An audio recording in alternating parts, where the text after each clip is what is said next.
여러분 안녕하십니까? 황 작가의 책 읽기에 오신 것을 환영합니다. 우리가 지금 읽고 있는 책은 유발 하라리가 지은 사피엔스란 책을 읽고 있습니다. 오늘은 그 10번째 시간입니다. 상당히 흥미로운 주제가 나오는데요.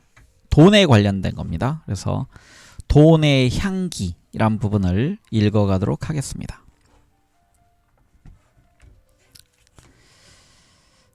네, 우리가 가지고 있는 책의 248쪽부터 읽도록 하겠습니다.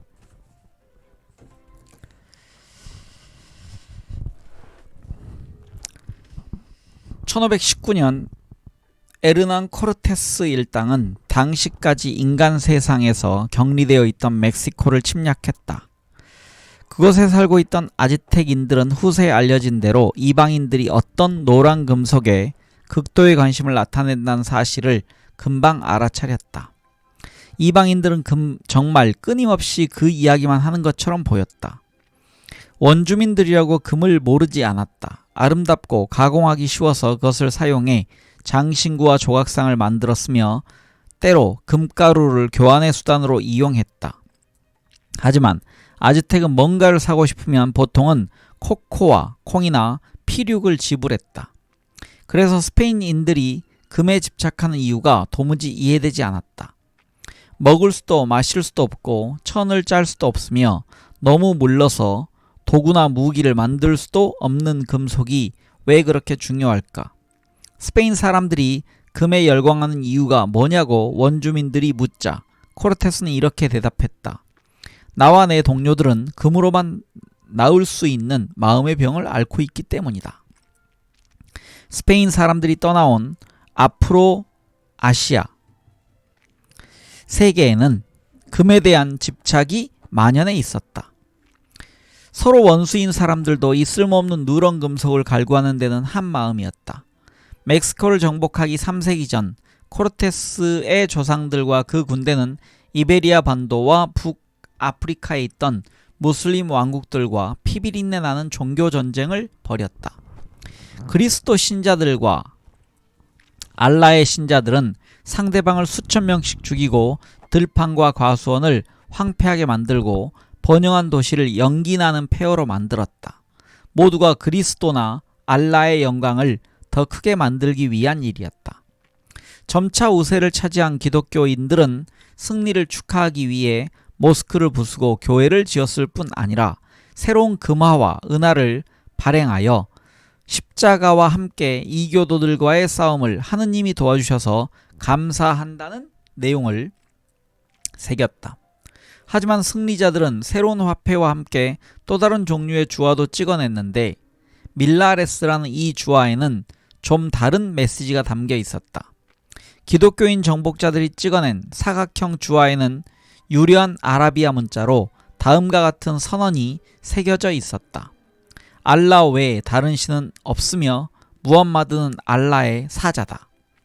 카톨릭의 멜구에일 주교와 아그데 주교조차도 인기 있는 이 무슬림 주화를 충실히 복제해 발행했고 신을 두려워하는 기독교인들은 이를 기쁘게 사용했다.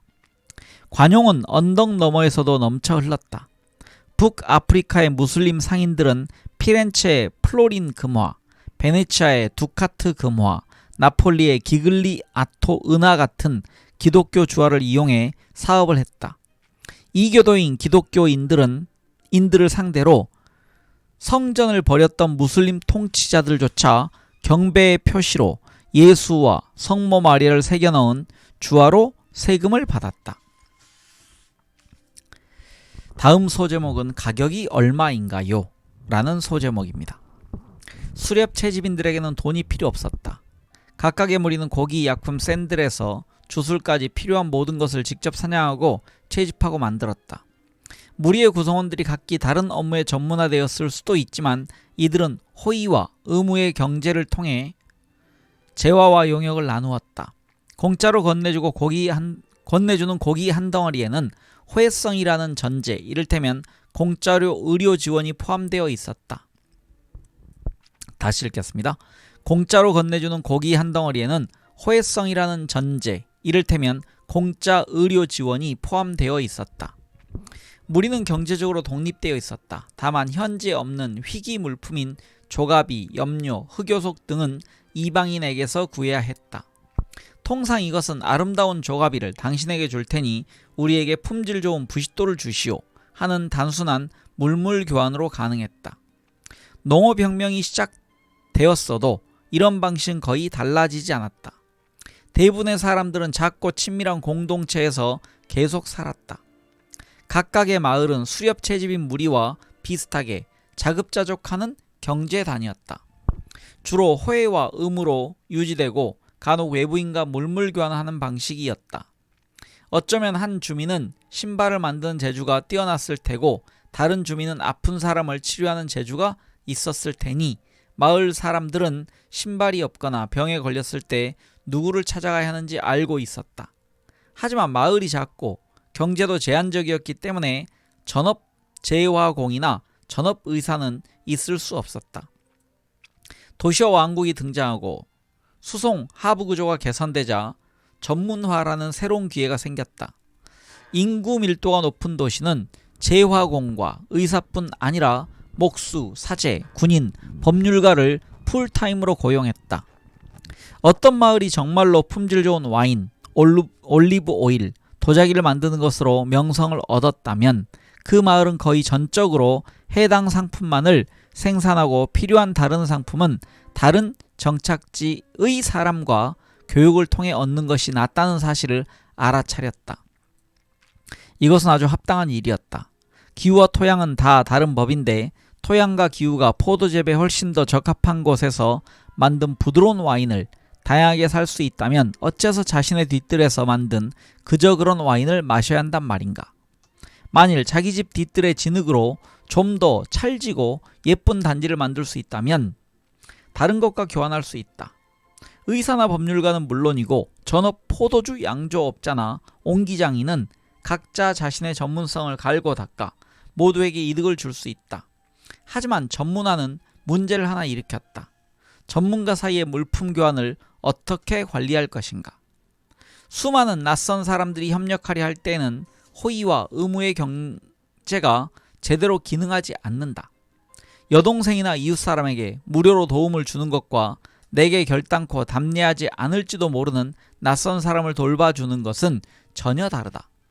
이때 물물 교환에 의지할 수는 있다. 하지만 물물 교환은 제한된 범위의 물품을 서로 교환할 때만 효과적이다. 복잡한 경제의 토대가 될 수는 없다. 물물 교환의 한계를 이해하기 위해 당신에게 사과 과수원이 있다고 상상해보자.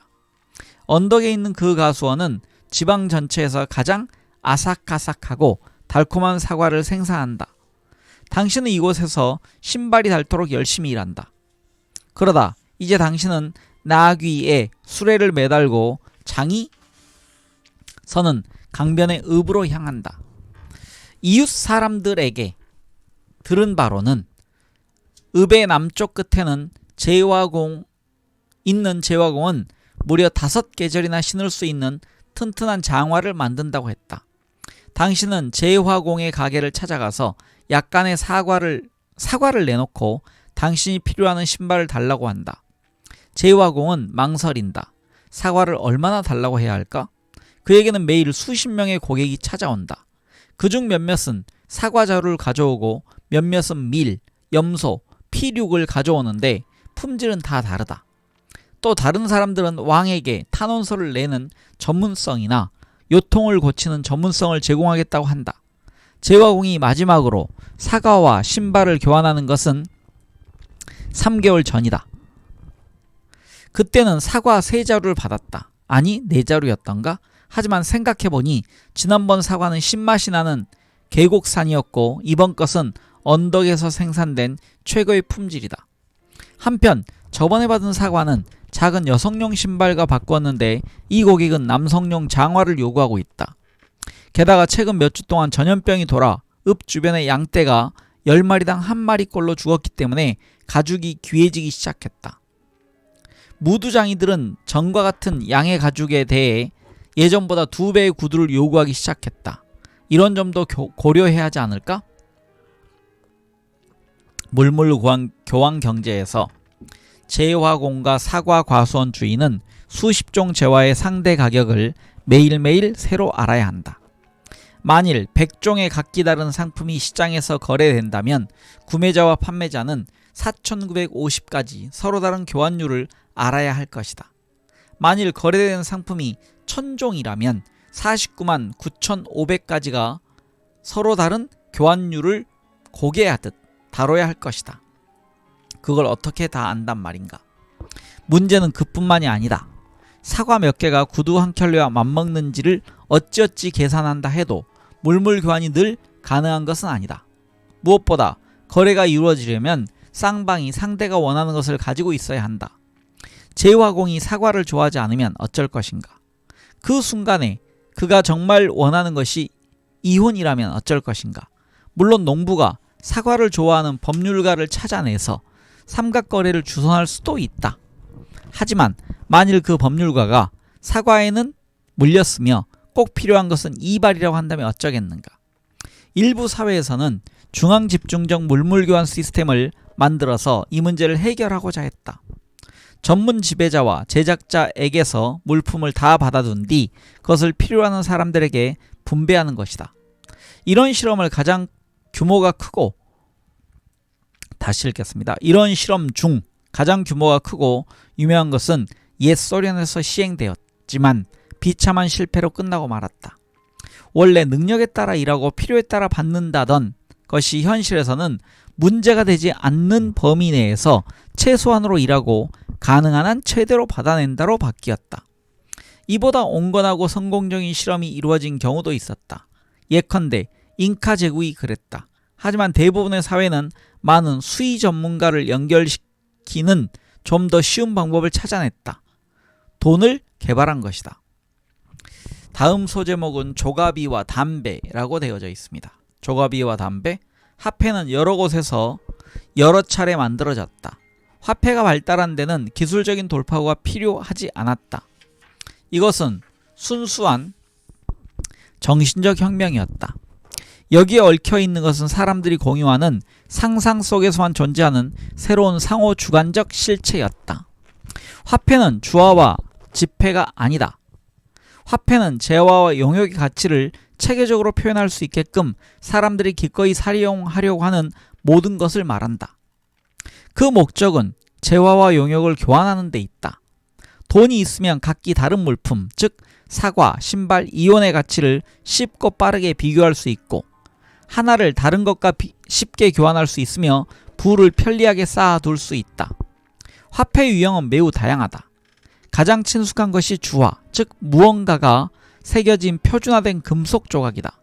하지만 주화가 발명되기 훨씬 전부터 화폐는 사용되었다.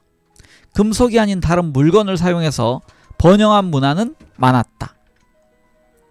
조가비, 가축, 가죽, 소금, 곡식, 구슬, 천, 약소고음. 별, 보, 배, 고등 껍데기는 아프리카, 남아시아, 동아시아, 오세아니아 전역에서 약 4,000년간 화폐로 쓰였다. 20세기 초 영국령 우간다에서는 별보배 고등 껍데기로 별보배 고등 같습니다. 별보배 고등 껍데기로 세금을 납부하는 것도 가능했다. 현대 교수나 전쟁포로 수용소에서는 담배가 돈의 역할을 한 적이 종종 있었다. 심지어 담배를 피우지 않는 수인들도 담배를 지불선으로 기꺼이 받아들였다. 다른 모든 재화와 용역의 가치를 담배로 계산한 것에 대해서도 마찬가지였다. 아우슈비츠의 생존자 한 사람은 수용소에서 사용된 담배 화폐를 이렇게 묘사했다. 우리에게는 우리만의 화폐가 있었고 누구도 그 가치를 의심하지 않았다. 그것은 담배였다. 모든 물품의 가격은 담배로 제시되었다. 평상시 그러니까 가스실에 입장할 후보들이 정기적으로 계속 들어오는 기간에는 빵 한 덩이는 담배 12개비 값이었다. 300g짜리 마가린 덩어리는 30개비, 시계는 80에서 200개비, 알코올 1리터는 400개비였다. 심지어 오늘날에도 주화와 지폐, 즉 은행권은 화폐 유형으로서 드문 것이다. 세계 전체 화폐 총량의 약 60조 화폐 다시 읽겠습니다. 세계 전체의 화폐 총량은 약 60조 달러지만 주화와 지폐의 총액은 6조 달러 미만이다.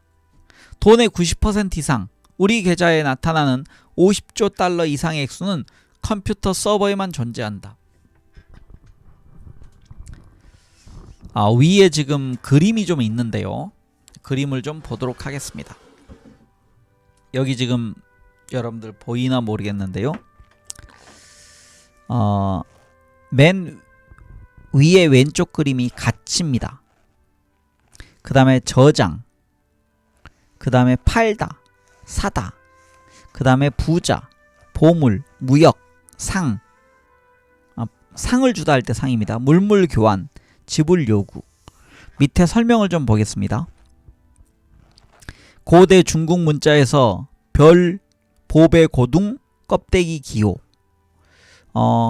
조개, 패, 조개라고 되어 있습니다. 조개는 돈을 나타낸다. 팔다, 상과 같은 단어에서 그렇게 쓰였다. 네, 이런 내용이 담겨져 있습니다.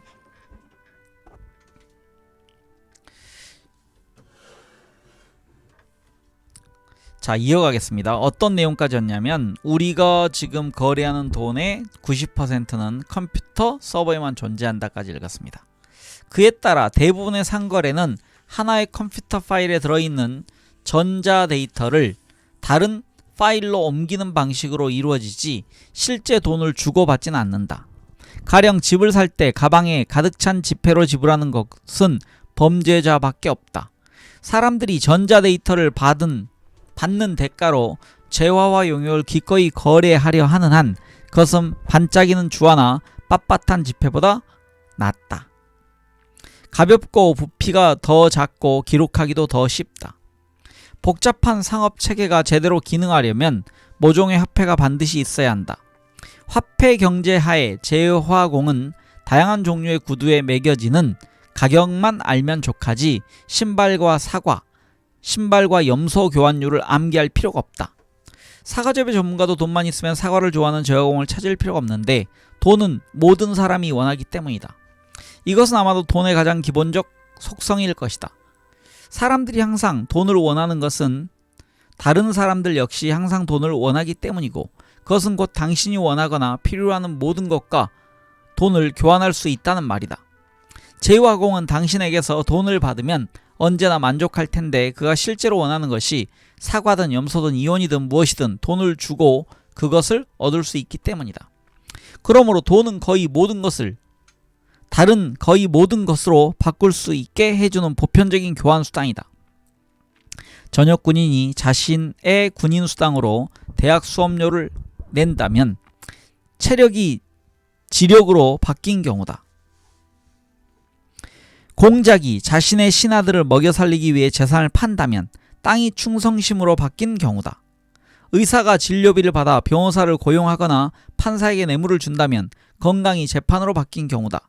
심지어 성관계를 구원으로 바꾸는 것도 가능하다. 15세기에 창녀들이 남자와 자는 대가로 받은 돈으로 카톨릭 교회의 면죄부를 사곤 했으니 말이다. 이상적인 형태의 돈은 사람들로 하여금 어떤 것을 다른 것으로 바꾸게 해줄 뿐만 아니라 부를 축적할 수 있게도 해준다. 세상에는 저장되지 않는 귀중한 것이 많은데 가령 시간이나 미모가 그렇다. 어떤 것은 짧은 시간만 저장이 가능하다. 딸기가 그렇다. 내구성이 더 좋은 것들도 있지만 공간을 많이 차지하고 비싼 시설이 필요하며 손이 많이 간다.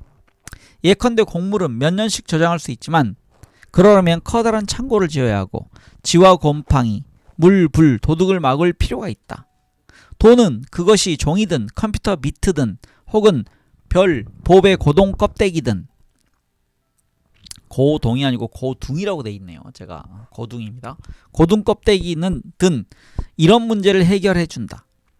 별, 보배, 고등 껍데기는 썩지 않고 쥐의 입맛에 맞지도 않으며 불에 타지 않고 금고에 넣어둘 수 있을 정도로 작다. 부를 이용하려면 단순히 저장해 두는 것만으로는 충분치 않다. 이 장소에서 저 장소로 이동시킬 필요가 있다. 어떤 형태의 부, 예컨대 부동산 같은 것들은 전혀 이동할 수 없다. 밀과 쌀 같은 재화는 어렵사리 운반이 가능하다. 화폐가 없는 세상에 부유한 농부가 먼 지방으로 이주한다고 상상해보자. 그의 부는 집과 논이 대부분을 차지한다. 농부는 이 중 어느 곳도 가지고 갈 수 없다. 이것을 많은 양의 쌀과 바꿀 수는 있을 것이다. 하지만 그 많은 쌀을 수송하기는 쉽지 않으며 수송비도 비싸게 들 것이다. 돈은 이런 문제를 해결해준다. 농부는 재산을 팔고 별, 보배, 고둥, 껍데기 한 자루를 받아서 어디든 쉽게 가져갈 수 있다. 돈은 부의 전환과 저장, 이동을 쉽고 값싸게 하도록 만들어졌기 때문에 복잡한 상거래망과 역돈적 시장이 출현하는데 결정적으로 기여했다. 만일 돈이 없었더라면 상거래망과 시장의 규모와 복잡성, 역동성은 매우 제한될 수밖에 없었을 것이다. 네, 그 다음 소제목이 있습니다. 돈은 어떻게 작동하는가? 별, 보배, 고둥, 껍데기와 달러화의 가치는 우리의 공통된 상상 속에만 존재한다. 그 가치는 조개 껍데기나 종이의 화학적 구조, 색상, 형태 속에 있지 않다. 다시 말해 돈은 물질적 실체가 아니라 심리적 구조물이다. 그것은 물질을 마음으로 전환함으로써 작동한다. 하지만 왜 그것이 성공했을까? 비옥한 논을 쓸모없는 별, 보배, 고둥, 껍데기 한 줌과 기꺼이 바꿀 사람이 대체 어디 있을까? 혹은 왜 우리는 겨우 색칠한 종이 몇 장을 박자고 기꺼이 햄버거를 뒤집고 보험을 팔고 못된 아이 3명을 봐주는가? 사람들이 기꺼이 그런 일을 하려 드는 것은 자신들의 집단적 상상의 산물을 믿기 때문이다. 신뢰는 인간 유형의 돈을 구조화하는 데 쓰이는 원자재다. 앞에 부유한 농부가 재산을 팔고 별, 보배, 고둥, 껍데기 한 조를 받아서 다른 지방으로 여행을 간다고 하자. 그는 그곳의 사람들이 별, 보배, 고둥, 껍데기를 팔고 기꺼이 쌀과 집과 밭을 팔 것이라고 믿고 있었다. 따라서 화폐란 상호신뢰 시스템의 일종이지만 그저 그런 상호신뢰 시스템이 아니라 인간이 고안한 것 중 가장 보편적이고 효율적인 상호신뢰 시스템이다. 이런 신뢰를 창조한 것은 정치, 사회, 경제적 관계에 매우 복잡하고 장기적인 네트워크다. 나는 왜 별, 보배, 고둥, 껍데기나 금화나 달러화를 신뢰할까? 내 이웃들이 그것을 신뢰하기 때문이다. 그리고 내 이웃들이 그것을 신뢰하는 이유는 내가 그것을 신뢰하기 때문이다. 우리 모두 그것을 믿는 이유는 우리의 왕이 역시 그것을 믿고 그것을 세금으로 받기 때문이며 우리의 사제가 역시 그것을 신뢰하며 11조로 그것을 요구하기 때문이다. 달러 지폐 한 장을 꺼내 잘 살펴보라. 그것이 앞면에는 미국 재무성 장관의 서명이 있고 뒷면에는 우리는 하느님을 믿는다는 구호가 쓰여있는 알록달록한 종이 조각에 지나지 않음을 알 수 있다. 우리가 달러를 받는 이유는 우리가 하느님을 믿고 미국 재무성을 믿기 때문이다. 신뢰가 결정적 역할을 한다는 사실은 왜 금융 시스템이 우리의 정치, 사회, 이데올로기 시스템과 그토록 밀접한 관련이 있는지 설명해준다. 또한 금융위기가 정치적 정세에 의해 촉발된 일이 왜 그렇게 흔한지, 왜 주식시장은 거래인들이 어느 날 아침 어떤 기분이냐에 따라 오를 수도 내릴 수도 있는지를 설명해준다. 맨 처음에 화폐의 기초 버전이 만들어졌을 때는 사람들이 이런 신뢰를 가지고 있지 않았기 때문에 그 자체가 내재적 가치를 지닌 물건을 화폐로 정의할 필요가 있었다. 역사상 최초의 화폐로 알려진 수메르인의 보리 화폐가 좋은 사례다. 이 화폐는 기원전 3000년경 수메르에서 글쓰기가 등장한 것과 똑같은 시기와 장소에 또한 똑같은 상황에서 출현했다. 글쓰기가 행정활동을 강화할 필요에 부응해서 발달했던 것처럼 보리화폐는 경제활동을 강화할 필요에 부응해 발달했다. 보리화폐는 그냥 보리였다. 모든 다른 재화와 용역 가치를 평가하고 교환하는 데 정해진 양의 보리를 보편적 척도로서 사용했던 것이다. 가장 흔한 단위는 실라였는데 대략 1리터에 해당하는 양이었다. 한 실라를 담을 수 있는 표준화된 그릇이 대량 생산되어 사람들은 물건을 사고 팔 때 필요한 양만큼 보리를 쉽게 잴 수 있었다. 월급 역시 보리 몇 실라라는 식으로 결정되고 지불되었다. 남자 노동자는 한 달에 60실라를, 여자 노동자는 30실라를 벌었다. 건설 현장의 감독은 1200에서 5000실라를 벌 수 있었다. 아무리 걸신들린 감독이라도 한 달에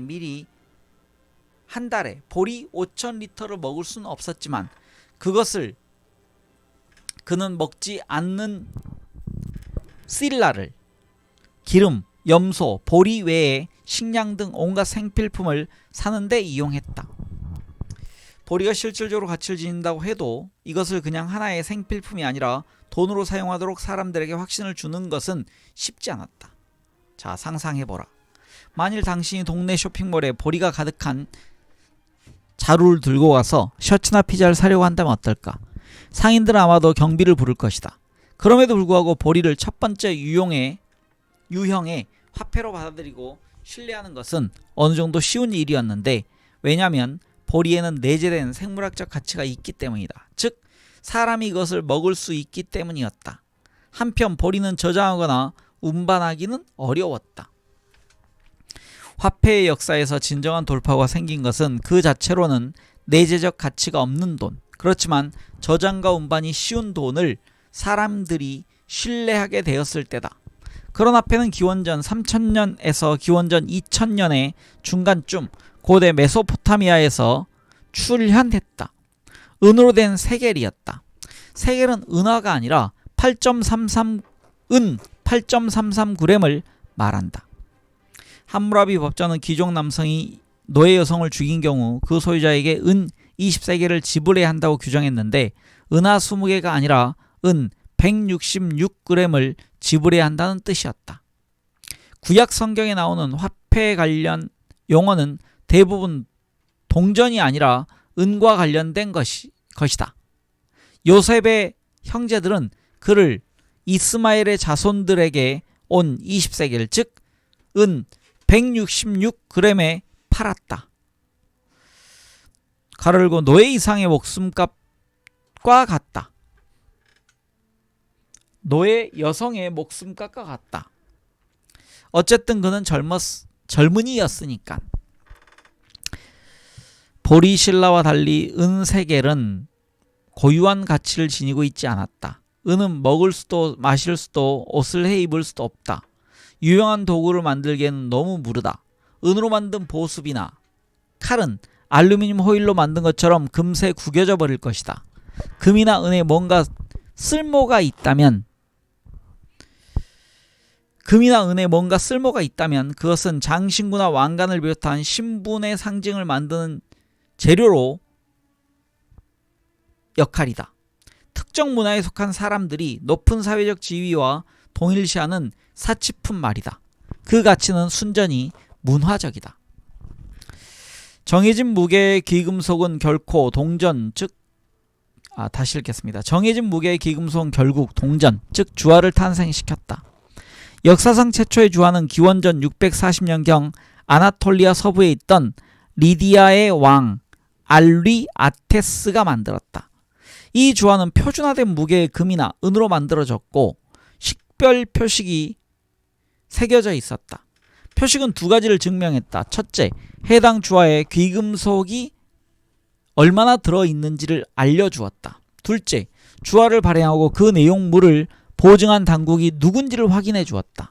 오늘날 사용되는 거의 모든 주화는 리디아 주화의 후손들이다. 네, 여기 위에 그림이 있습니다. 그리고서 밑에 캡션이요. 역사상 초기 동전 중 하나. 아주 그 사자 모양이 담겨져 있네요. 기원전 7세기경 소아시아의 고대 국가인 리디아의 것이다 라고 되어져 있습니다. 이렇게 동전 2개가 나와 있습니다. 금전인가요? 주화는 표식이 없는 금속 덩어리에 비해 두 가지 중요한 장점을 지녔다. 첫째, 금속 덩어리는 거래할 때마다 무게를 재야만 했다. 둘째, 무게를 재는 것만으로는 충분치 않았다. 제화공이 신발의 대가를 주고받은 은괴가 순수한 은으로 만든 것인지 납의 은을 도금한 것인지를 어떻게 안단 말인가. 주화는 이런 문제를 해결해 준다. 각인된 표식이 정확한 가치를 증명하기 때문이다. 제화공은 금전 등록 옆에 저울을 놔둘 필요가 없다. 더욱이 주화의 표식은 그 주화의 가치를 보장한 어느 정치 권력의 서명이었다. 표시 형태와 크기는 역사를 통틀어 크게 달랐지만 메시지는 늘 같았다. 나 위대한 왕 누구누구는 이 금속 원반에 정확히 5g의 금이 들어있다는 점을 개인적으로 보증한다. 감히 이 주화를 위조한 자가 있다면 그는 나의 서명을 위조하는 것이고 이는 내 명성의 오점이 될 것이다. 나는 그런 범죄를 최고로 엄중하게 처벌할 것이다. 돈을 위조하는 행위가 다른 종류의 사기에 비해 항상 훨씬 더 심각한 범죄로 취급되어 온 이유가 여기에 있다. 위조는 단순한 사기가 아니다. 주권 침해이고 왕의 힘과 특권과 왕 개인에 대한 반역 행위다. 여기에 해당하는 법률 용어는 왕권 침해였으며 그 처벌은 보통 고문과 죽음이었다. 사람들은 왕의 권력과 진실성을 신뢰하는 한 그의 주화도 신뢰했다. 완전한 이방인들도 로마의 데나리우스 주화의 가치에 쉽게 동의할 수 있었는데 주화에 그 이름과 얼굴이 새겨진 로마 황제의 권력과 진실성을 믿었기 때문이다. 한편 그 황제의 권력은 또한 데나리우스의 기초를 두고 있었다. 주화가 없었다면 로마 제국을 유지하기가 얼마나 어려웠을지 생각해보라. 황제가 보리와 밀로 세금을 거두고 이것으로 월급을 지급했다면 어땠을까? 시리아에서 세금으로 보리를 걷어 로마의 중앙금고로 수송한 뒤 다시 브리튼 주둔 군대에 월급으로 지급하기 위해서 수송하기는 불가능했을 것이다. 만일 로마 주민들은 그 말을 신뢰하지만 갈리아인, 그리스인, 이집트인, 시리아인은 그 신뢰를 거부하고 별 보배 고둥 껍데기나 상하구슬, 피륙천을 신뢰했다면 그런 경우에는 역시 제국은 유지하기가 어려웠을 것이다. 네, 다음 소제목은요. 금이라는 복음이라고 되어져 있습니다. 로마 주화에 대한 신뢰는 매우 강력해서 국경 바깥에서조차 사람들은 데나리우스 주화를 받았다. 기원 후 1세기 로마 주화는 인도 시장에서 교환수단으로 받아들여졌다. 가장 가까운 로마 땅이 수천 킬로미터나 떨어져 있는데도 말이다. 인도 사람들은 데나리우스와 거기 새겨진 황제의 얼굴을 너무나 신뢰하여 현지 지배자들은 자신의 주화를 만들 때 데나리우스를 흡사하게 모방했다. 로마 황제의 얼굴 초상까지 말이다. 데나리우스라는 이름은 주화를 포괄하여 부르는 말이 되었다. 무슬림 칼리프들은 그 이름을 아랍해서 디나르를 다시 읽겠습니다. 무슬림 칼리프들은 그 이름을 아랍어화해서 디나르를 발행했다. 디나르는 오늘날에도 요르단, 이라크, 세르비아, 마케도니아, 튀니지를 비롯한 여러 나라 화폐의 공식 명칭이다. 리디아 스타일의 주화 제조법이 지중해에서 인도양까지 퍼져나가고 있을 때 중국은 이와 조금 다른 화폐 시스템을 개발했다. 청동 동정과 표식이 없는 은괴, 금괴를 기반으로 한 시스템이었다. 그렇지만 두 시스템은 공통점이 아주 많아서 가로열고 특히 금과 은에 의존했다는 점에서 공통점이 많아서까지 했습니다.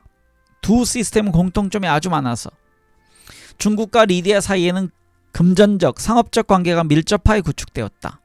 무슬림 상인과 유럽 상인 그리고 정복자들은 리디아 시스템과 금이라는 복음을 지구의 매우 구석진 곳까지 퍼뜨렸다. 근대 말에 이르자 전세계가 단일화폐 권역이 되었는데 처음에는 금과 은을 기반으로 나중에는 영국 파운드나 미국 달러처럼 신뢰받는 소수의 통화를 기반으로 하게 되었다. 국경과 문화를 초월하는 단일화폐 권역의 등장은 아프로아시아의 통일을 위한 기초, 결국에는 지구 전체를 단일 경제 정치권역으로 통합하는 기초로 왔다. 사람들은 예나 지금이나 서로 알아들을 수 없는 언어로 말했고 각기 다른 통치자의 지배를 받았고 각기 다른 신을 숭배했지만 모두 금과 금화와 은하를 신뢰했다. 이런 공통의 신념이 없었다면 세계 무역망은 사실상 존재할 수 없었을 것이다. 16세기 미 대륙에서 침략자들이 발견한 금과 은 덕분에 유럽 상인들은 동아시아에서 비단, 도자기, 향신료를 살 수 있었고 이를 통해 유럽과 동아시아에서 경제성장의 바퀴를 돌릴 수 있었다. 멕시코 안데산맥에서 채굴한 금과 은의 대부분은 유럽인의 손가락 사이로 빠져나가 중국의 비단과 도자기 제조업자의 지갑 속에 자리 잡았다. 만일 중국인들이 코르테스와 그 일당이 알았다는 마음병에 똑같이 걸리지 않았다면, 그래서 금이나 은으로 하는 결제를 거부했다면 어떤 일이 일어났을까? 중국인, 인도인, 무슬림, 스페인인의 문화는 서로 크게 다르며 의견을 같이 하는 부분이 적은데도 다들 금에 대한 믿음을 공유하는 것은 어째서일까? 스페인 사람들은 금을 믿고 무슬림들은 보리를, 인도 사람들은 별, 보배 고둥을, 중국 사람들은 비단을 믿는 일이 일어나지 않는 이유는 무엇일까? 경제학자들에게 대답이 미리 준비되어 있다. 경제학자들에게는 대답이 미리 준비되어 있다. 두 지역이 일단 무역으로 연결되면 운송 가능한 물품의 가격은 수요와 공급의 힘에 의해 평준화되는 경향이 있다. 왜 그런지 이해하기 위해선 이런 가상의 상황을 떠올려보자. 인도의 지중해 지역 사이에 정기적인 무역이 시작되었을 때 인도 사람은 금에 관심이 없었고 그래서 거의 가치를 부여하지 않았다고 하자. 하지만 지중해에서는 금이 선망하는 신분의 상징이어서 가치가 높았다. 다음에는 어떤 일이 일어났을까? 인도와 지중해 사이를 여행하는 상인은 금의 가치 차이에 주목했을 것이다. 인도에서는 금을 싸게 사서 지중해에선 비싸게 팔아온 이윤을 남겼을 것이다. 그 결과 인도에서 금의 수요와 그 가치는 급상승하게 된다. 동시에 지중해에서 금이 유입되면서 그 가치가 하락할 것이다.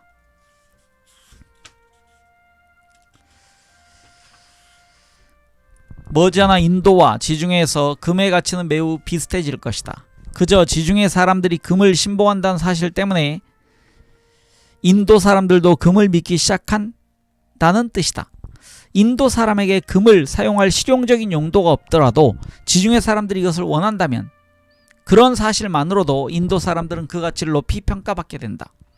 마찬가지로 다른 사람이 별, 보배 고둥이나 달러 혹은 전자 데이터를 믿는다는 사실은 우리 또한 그것들을 믿게 만들기에 충분하다. 설령 다른 사람들은 우리가 미워하고 경멸하고 조롱하더라도 말이다. 서로의 신앙에 동의할 수 없는 기독교인과 무슬림인은 돈에 대한 믿음에는 동의할 수 있었다. 종교는 우리에게 무언가를 믿으라고 요구하는 반면 돈은 다른 사람들이 뭔가를 믿는다는 사실을 믿으라고 요구하기 때문이다. 철학자와 사상가와 예언자는 수천 년에 걸쳐 돈을 흉보면서 돈이 모든 악의 근원이라고 매도했다. 물론 그렇기도 하지만 한편 돈은 인류가 지닌 관용성의 정점이다. 돈은 언어나 국별, 문화 코드, 종교, 신앙,